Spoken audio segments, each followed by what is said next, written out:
Hi, have you ever been in an accident? If so, then this is probably not going to help you. This is the Bradley Kimura I. I was so impressed by the Kimura 7 that I got this one for the weight. It's not skeletonized like the 7. I had originally thought that it would be similar in quality with more heft to it, but I was wrong. First, the T-latch is ridiculously hard to open. Squeezing it here. It's not coming out.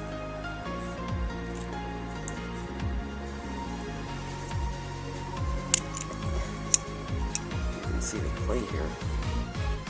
I'm squeezing the handles together. Closing it, opening it, it's insanely hard. And I already knew that the washers were nylon instead of bronze, so I was prepared for that. And steel, the sandvik steel, is 2613 instead of 2814. And next, there's the bite handle. Swinging is very nice. Then when we get to the safety handle, it's a little... You see how it doesn't swing around? So I was going to adjust it, but there's Loctite red on this model. I left it in front of a personal heater for quite a bit of time, but the screws still did not move.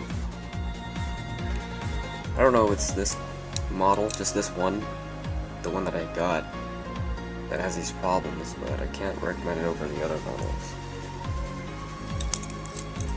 Wow.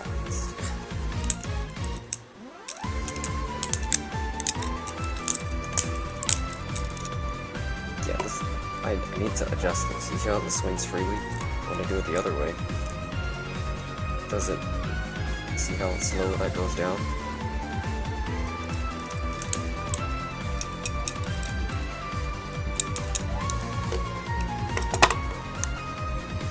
And that is how I save 15% on my car insurance.